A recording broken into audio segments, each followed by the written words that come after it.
Assalomu alaykum aziz dindoshlar. 28-darsimizga xush kelibsiz. Bugungi darsimizda xo harfini yozishni hamda o'qishni o'rganamiz. Bugun o'tadigan xo harfimiz kecha o'tgan jim harfi bilan bir xil yoziladi. Mana e'tibor bering. Mana kecha o'tdik, masalan, jim harfini o'tdik, mana bugun xo harfini o'tyapmiz. Mana so'z boshida ham, so'z o'rtasida ham, so'z oxirida ham, alohida holatda ham jim harfi bilan bir xil yoziladi. Faqatgina farqini e'tibor bering. Jim harfida nuqtasi tagida bo'ladi. Bugun o'tadigan xo harfimiz esa nuqtasi tepada bo'ladi. Mana e'tibor berishingizni xohlardim. Kecha o'tgan jim harfimiz bilan bir xil yozilar ekan, faqat jim harfida nuqta tagida bo'lar ekan.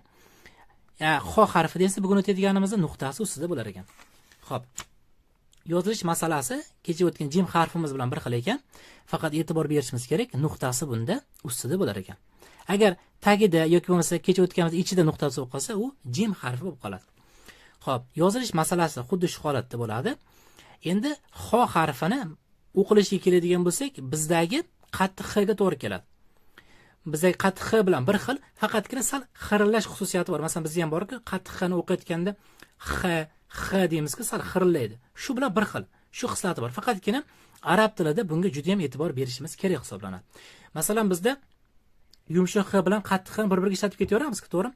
Lekin bundagi qattiq xda mana shu xirillash xususiyati, ya'ni bizdagi qattiq x ga birga bir tushadi. Shunga e'tibor berishimiz kerak. Ya'ni sal xirillash xususiyati bor. Keyin masalan, buni ustida cho'pcha kelsa o o'qiladi. Masalan, x emasda xo deb o'qiladi. Keyin mana ustida cho'pcha kelsa o o'qiladigan harflarni hozirgacha o'tganimizni bir takrorlab o'tamiz.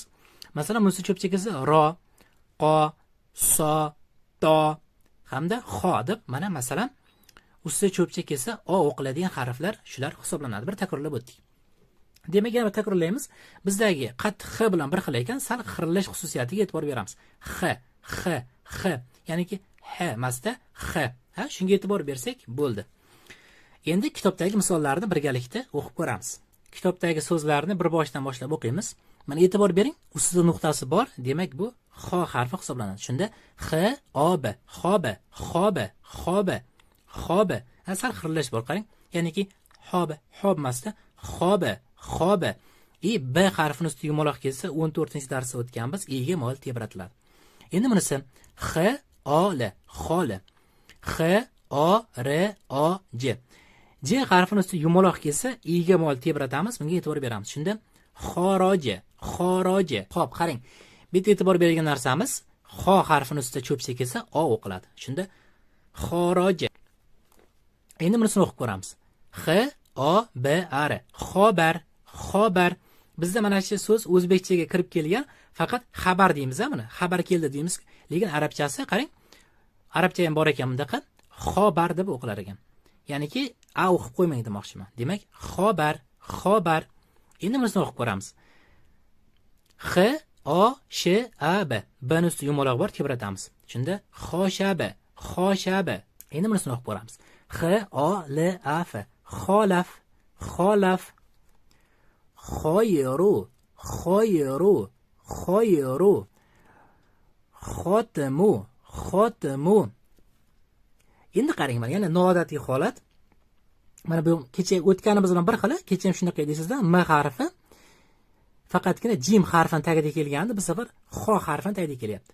Mana e'tibor beramiz, bu yog'i xo harfi x, o, bu yog'i m. Mana kecha o'tgan holatimiz bilan bir xil. Shunda xomiru. Shunga noodatiy holatlarga e'tibor berasiz. X, o, v. Xov, fu. Mana yana e'tibor beramiz. Kecha o'tganimiz bilan yana bir xil. Faqat bu yog'i ham nima? Noodatiy holatda kelyapti. Qarang, mana bu yog'ini bunday olib tashlasam, mana bu yog' m harfi ekanligi aniq. Mana m, a, tepa qismini olib tashlasam, pasti nima? Bugun o'tgan xo harfimiz. Mana nuqtasi tepada bo'lgandan xo harfi ekanligini bilib olayman. Shunda m, a, x, roja. E ga mol tebratamiz, chunki j harfini yumaloq kelsa, e ga mol tebratiladi. Buni biz kecha o'tdik. Endi bunisi. Mana bunisiga e'tibor bersangiz, mana tepa qismini olib tashlasam, mana x harfi ekanligi mana yaqqol ko'rinib turibdi. X. Pastki qismini olib tashlasam, mana m harfi. Shunda bu ham noodatiy holatda yozilgan, qarang. M, u, x, mux, bir, muxbir. Faqat shu xga sal qattiqroq h bo'lib qolmasin, x. Shunga e'tibor beramiz. Shunda muxbir. Endi bunisi. Bu yana nima? X harfi, chunki nuqtasi ustida. Shunda axroja. Endi bunisi yana shu kechagi noodatiga o'xshaydi, qarang. Men tepa qismini olib tashlasam, x, pastki qismini olib tashlasam, mana e'tibor bersangiz, bu nima? Qarang. Bu yoqda buni qanaqa harf ekanligini tepa qismini bilish uchun qarang, pastda ikkita nuqtasi bormi? Bo'ldi, y harfi hisoblanadi. Faqatgina mana e'tibor bersangiz, mana bugun o'tgan x harfimizni tepa qismiga bunday qilyapti-da, pastga ikkita nuqta qo'yib qo'yapti. Bo'ldi, biz tushunishimiz kerak. Mana shu tepadagi qism hamda mana ikkita nuqta birgalikda y harfini beradi. Shunda y, u, yu, yuh, re, i, j, u, yuhriju. Faqat shunga e'tibor berishimiz kerak. Qarangda, mana nuqtachani olib tashladim. Mana tepadagi buni olib tashlasam, mana x harfi o'zi bu taraf, mana bugun o'tganimiz. Lekin shu x harfini ustiga quyidagi belgini qo'yib, pastga ikkita nuqta qo'yapti. Bo'ldi, biz bilishimiz kerak. Bu nimaga aylandi? Y harfiga aylandi. Shunda bu y bo'lib qoldi. Mana tepa qism hammasi turishi bilan y, u, x, yuh, re, i, ju, yuhriju. Endi buni o'qib ko'ramiz. Axbaro. Endi bunisi qarang, yana shu holat noodatiy. Mana bu yog'i x, faqat tepasiga bu kelgani uchun mana ikkita nuqtasi y birinchi o'qiladi. Bu y, u, x, yuhbiru. Shularga e'tibor berasiz. Bunga mana bular qarang, noodatiy holatlar sekin-sekin ko'payib boryapti. Nega bilasizmi? Chunki Qur'oni Karimda ko'pda, shuning uchun bu kitob sizni moslashtirib boryapti. Shularga e'tibor berasiz. Xo'p, endi buni o'qiymiz. Bu oddiy holatda yozilgan. Istaxbaro. Sal sirg'antiramiz. Sizning ustiga yumaloq kelsa sirg'antirishni bilamiz. Istaxbaro. Xo'p, endi pastdagi so'zlarni o'qib ko'ramiz, qarang. Yastaxbiru. Istaxroja. Qarang, bu j harfi, chunki nuqta ichida, qarang mana. Nuqta ichida bo'lsa j, ustida bo'lsa x bo'lib qolardi. Endi bunisi yastaxriju. Mana e'tibor bering, nuqta ustida x, ichida bo'lsa yoki bo'lmasa tagida bo'lsa nima bo'lardi? Kecha o'tgan j harfimiz bo'lib qoladi. Shunda yastaxriju. Shu holatda so'zlarni o'qiyverasiz. Faqatgina men sizga iltimos qilib qolardim, e'tibor berishingizni. Bu x, bu j, bu qarang, ichida nuqta bo'lsa j, ustida nuqta bo'lsa x. Xo'p, asosiy e'tibor beradigan narsamiz bu qattiq x ga to'g'ri keladigan bizdagi x. Shunga e'tibor beramiz. Hamda mana noodatiy holatlari bor. Shu noodatiy holatlar iloji bo'lsa, bunday to'rtburchakka olib qo'yishingizni iltimos qilardim. Shularga e'tibor berasiz. Qolgan hamma narsasi bir xil. Xo'p, yozish masalasi kecha yozib ko'rsatib berdim. Jim harfini xuddi shu bilan bir xil yoziladi. Shuning uchun bu safar yozib ko'rsatmayman.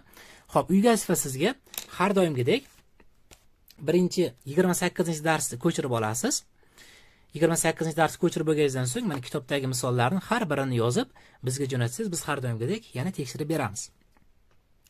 Keyingi darsimiz yana 2 kundan so'ng soat 21:00 da bo'ladi. Agar siz YouTube ijtimoiy tarmog'ida bo'lsangiz, eslatib o'taman, videoga bitta like bosib qo'yishingizni. Chunki siz bitta like bosib qo'ysangiz, video yana ham ko'proq insonlarga tarqaydi. Shuning uchun video tarqalishiga ham bizga yordam berasiz degan umiddaman. Keyin eslatib o'taman, Telegram kanalimizga ham ulanib qo'ying.